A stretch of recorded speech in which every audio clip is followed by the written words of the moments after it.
नमस्कार। स्वागत है आपका अपना चैनल आरके क्लासेस में। आज हम लोग देखने वाले हैं class 10th IMP question maths के बोर्ड परीक्षा की तैयारी 2025 प्रैक्टिस क्लासेस अभी चल रहा है। हम लोग देख रहे हैं 2020, 22, 23 और 24 में जो भी प्रश्न पूछे गए हैं उन सारे प्रश्नों का संपूर्ण हल। पास होने की ये जो सेशन है इसमें 100% गारंटी है।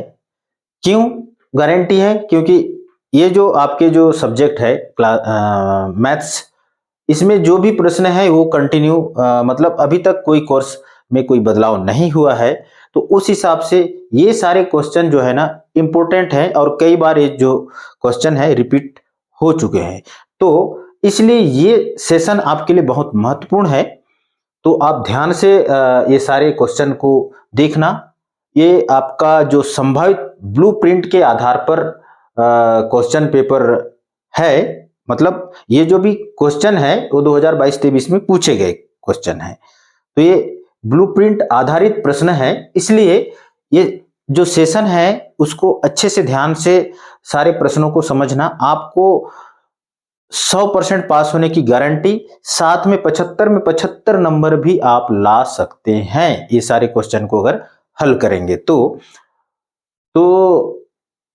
ये वीडियो को चालू करने से पहले चैनल में यदि आप नए हैं तो सबसे पहले चैनल को सब्सक्राइब कर बेल आइकन को जरूर प्रेस कर देना, ताकि जो भी नया अपडेट अगर आ जाए तो उसका अपडेट आपको तुरंत मिल सकेगा। तो देखते हैं आज का ये वीडियो। शुरुआत करते हैं ऑब्जेक्टिव प्रश्न से। किस तरह का प्रश्न आपको ऑब्जेक्टिव में पूछे जाते हैं, ये सारे प्रश्न को अभी हम सॉल्व करते हैं, तो आपको पता चलेगा कि किस तरह का प्रश्न। सबसे पहले बोर्ड परीक्षा प्रश्न पत्र 2023 का है ये प्रश्न पत्र। इस प्रश्न पत्र को हम अभी हल करने वाले हैं। सबसे पहला प्रश्न जो आता है वो है सही विकल्प चुनकर लिखिए। ठीक है, हर बार अभी भी आगामी 2025 में जो एग्जाम आयोजित होने वाली है उसमें भी इसी तरह के प्रश्न आपको देखने को मिलेगा, और ये 2023 के पूर्व का जितने भी प्रश्न आएंगे वो आपको इस सत्र का जो 2025 का प्रश्न पत्र में आपको सारे क्वेश्चन मिलेंगे ही मिलेंगे। और जो हम प्रैक्टिस किए हैं उसमें से बहुत सारे जो सवाल हैं वो आपको देखने को मिलने वाला है, तो इसलिए ये सेशन आपके लिए बहुत इंपॉर्टेंट है। तो चलो शुरू करते हैं आज का ये वीडियो। पहला प्रश्न देखिए। पहला प्रश्न है सही विकल्प चुनकर लिखिए। सही विकल्प चुनकर लिखिए। अब देखिए यहाँ पर क्या है प्रश्न पहला, सही विकल्प चुनकर लिखिए। यहाँ पर ऑब्जेक्टिव टाइप के प्रश्न है, यानी कि जो प्रश्न है उसका 4 ऑप्शन में उत्तर होगा, उसमें से सही उत्तर कोई भी एक होगा। ठीक है, तो देखते हैं प्रश्न। द्विघात समीकरण ax square plus bx plus c equal to 0 के मूल हेतु सूत्र है। यानी कि ये आपका मानक वर्ग समीकरण है। अगर कोई वर्ग समीकरण है उसको सूत्र विधि से यदि हल करते हैं तो उसके लिए यहां पर सूत्र दिखाया गया है 4 ऑप्शन में, उसमें एक सही है बाकी सब गलत है। तो आपको ये सूत्र जब भी हम ये चैप्टर पढ़ते हैं उस टाइम सारे सूत्रों को बता दिया जाता है, तो ये सूत्र भी आपको बता दिया गया है। तो कौन सा सूत्र सही है? पहला है a minus B plus minus under root b square minus 4ac upon 2a। दूसरा है b x minus a plus minus under root b square minus 4ac upon 2b, ये गलत है। ठीक है, तीसरा सी है minus c plus minus a, भी गलत है। पहले ही ये माइनस सी है इसलिए ये गलत है। ये minus B plus minus under root B square minus, देखो यहां पर प्लस है, माइनस होना चाहिए 4ac अपॉन 2a, यानी कि इसका राइट आंसर है option number B, x equal to minus B plus minus under root B square minus 4ac, ये इसका सही सूत्र है। ठीक है, इसी सूत्र के माध्यम से हम कोई भी वर्ग समीकरण है उसका मान ज्ञात करते हैं, मूल को। ठीक है, दूसरा प्रश्न है a अपॉन 5 और -a/5 का समांतर माध्य है। अब इसमें से समांतर माध्य क्या है? समांतर माध्य का सूत्र होता है आंकड़ों का योग बटे आंकड़ों की संख्या। यहाँ दो आंकड़े हैं, इसको कैसे हल करेंगे देखिए। फार्मूला है a+b/2 होता है। तो अगर हम इसको हल करते हैं तो यहां पर देखिए a/5 माइनस है तो माइनस ही रहेगा, a/5 अपान पूरे का बट्टा 2 हो गया। तो अब देखिए यहाँ पर 5 जो है कॉमन आएगा और ये हो जाएगा a-a और बटे 2, ये 0 हो गया। 0 में 5 से अगर भाग देते हैं तो b 0 आएगा। कहने का मतलब इसका मान आ जाएगा 0। तो इसका राइट आंसर होगा ऑप्शन नंबर बी 0। ठीक है। तीसरा है यदि घनाभ की भुजाएं 2 सेंटीमीटर, 3 सेंटीमीटर व 4 सेंटीमीटर हो तो उसका विकर्ण होगा। इसका फार्मूला होता है a का स्क्वायर प्लस b का स्क्वायर प्लस c का स्क्वायर अंडर रूट में। ठीक है। तो अब देखिए यहाँ पर सबका मान रख देते हैं। 2 सेंटीमीटर, 3 सेंटीमीटर, 2 का वर्ग धन 3 का वर्ग धन 4 का वर्ग का अंडर रूट। तो ये हो जाएगा आपका, देखिए क्या हो जाएगा जी, 2 दूने 4 धन 3 तिया 9 धन 4 चौक 16, यानी कि ये हो गया आपका कितना 25, 16 9 25 हो गया, 25 4 हो गया 29। ठीक है। कितना हो गया 29। तो ये हो गया इसका आंसर। तो 29 सेंटीमीटर हो जाएगा under root 29 centimetre. Option number C इसका राइट आंसर होगा। ठीक है। चौथा है वृत्त पर स्थित किसी बिंदु पर कितनी स्पर्श रेखाएं खींची जा सकती है। कितनी स्पर्श, अगर हम गोला बना लेते हैं तो ये आपका गोला है, इसमें कितनी स्पर्श रेखाएं खींची जा सकती है जी? स्पर्श रेखाएं इस तरह से हम 2 स्पर्श रेखाएं खींचे सकते हैं। तो इसका राइट आंसर होगा ऑप्शन नंबर बी 2। ठीक है।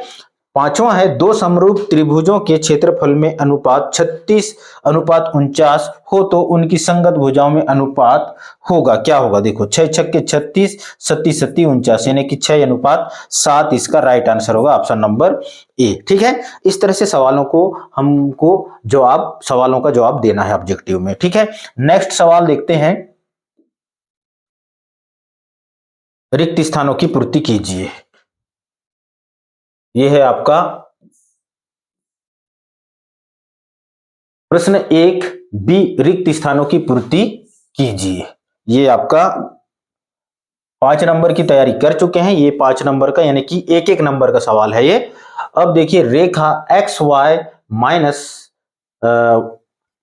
4x minus y plus 5 equal to 0 की प्रवणता खाली स्थान है। अब प्रवणता यहां पर आपको ज्ञात करना है। ये आपका रेखा का समीकरण दे चुका है।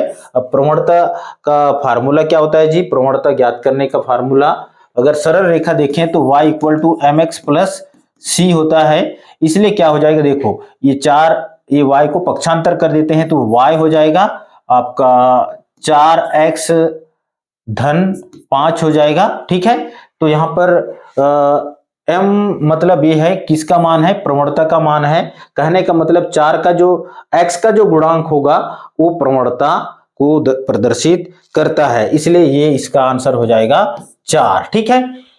की प्रवणता कितना है? 4 है। वर्ग समीकरण दूसरा है वर्ग समीकरण x² माइनस 8x बराबर 0 के मूलों का योग होगा। मूलों का योगफल का फार्मूला होता है क्या? Alpha plus beta equal to minus b upon a होता है। ठीक है। अब इस फार्मूला में मान रख दीजिए। ये है आपका ए, ये है आपका बी। तो ये B minus b upon a होता है। तो ये हो जाएगा 8 बट्टे, अगर इसमें मान रख देते हैं तो ये हो जाएगा ऋण है तो ऋण हो जाएगा, ऋण ऋण धन, ये हो जाएगा 8 बट्टे 1 है तो 8 ही हो जाएगा। ठीक है। ये इसका राइट आंसर होगा, खाली स्थान में 8 आ जाएगा। ठीक है।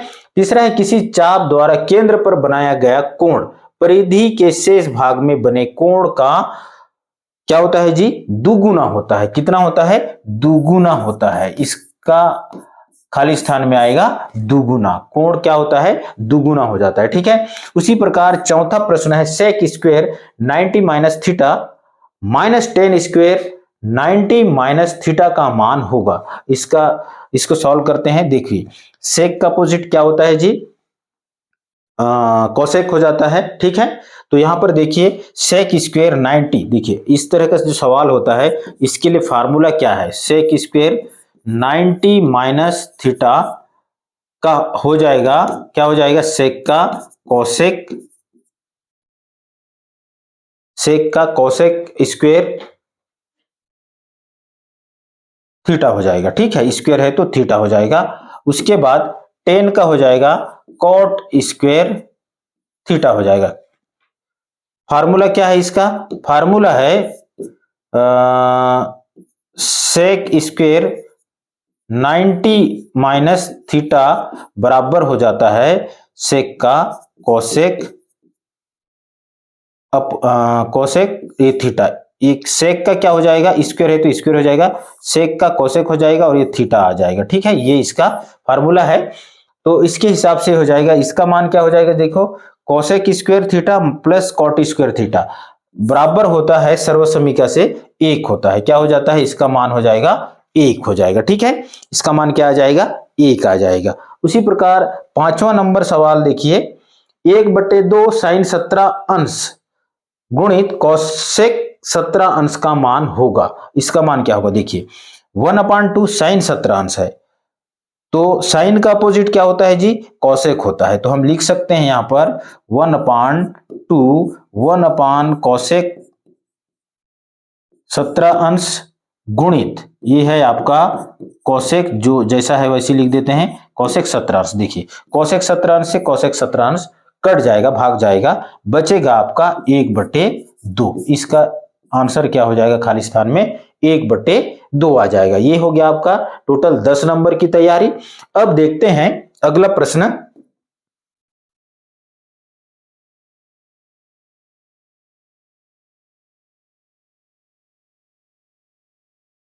ये है आपका सत्य असत्य, लिखिए।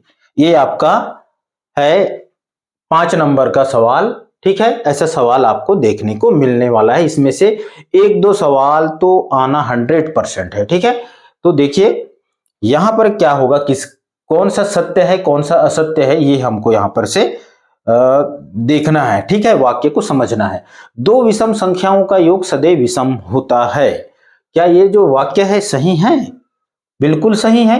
क्यों सही है, देखिए 2 विषम संख्याओं का योग सदैव विषम संख्याओं का योग सदैव विषम होता है। विषम संख्या देखिए यहां पर जैसे 3 है और ये 5, दोनों को जोड़ दीजिए 8 आ गया, और जैसे 3 धन 7 को जोड़ते हैं तो 10 आ रहा है, सम संख्या है, ये भी सम संख्या है, ठीक है। उसी प्रकार 13 धन 3 जोड़ते हैं तो भी 16 आ रहा है, ठीक है। कहने का मतलब है कि 2 विषम संख्याओं का, यदि कोई भी विषम संख्या को यदि हम विषम विषम को जोड़ देते हैं तो उसका आंसर आएगा विषम, क्या आएगा, सम संख्या आएगा। इसलिए ये क्या होगा, असत्य होगा। क्या हो जाएगा जी, असत्य है, ठीक है। यानी कि ये जो वाक्य है गलत गलत है, ठीक है। विषम संख्याओं का योग सदैव विषम होता है बोल रहा है, बट होता नहीं है, सम होता है ना, इसलिए ये वाक्य गलत है। दूसरा है, किसी व्यक्ति की सभी साधनों से प्राप्त वार्षिक आय पर जो कर लगता है उसको क्या कहते हैं, आयकर कहते हैं, ठीक है। ये सत्य है, क्या है, सत्य है, ठीक है, सत्य है।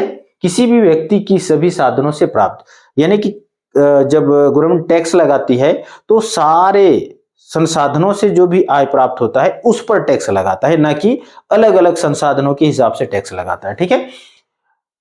तीसरा है, मूल बिंदु से -5 जीरो के बीच की दूरी 5 इकाई होती है। ये सत्य है, ठीक है। इसका फार्मूला है, क्या है, x2 माइनस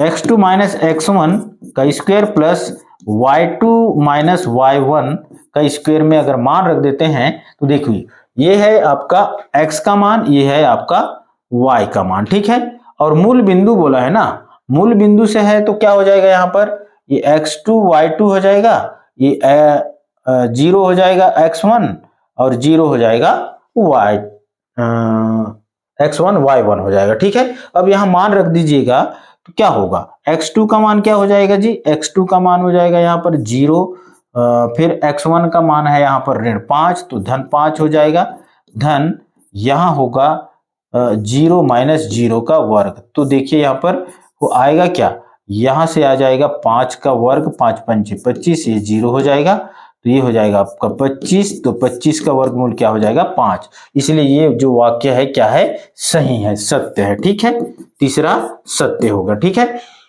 चौथा देखिए, यदि बैंकों में एक निश्चित समय के लिए एकमुश्त राशि जमा की जाती है तो उसे आवर्ती जमा खाता कहते हैं। बिल्कुल गलत है ये।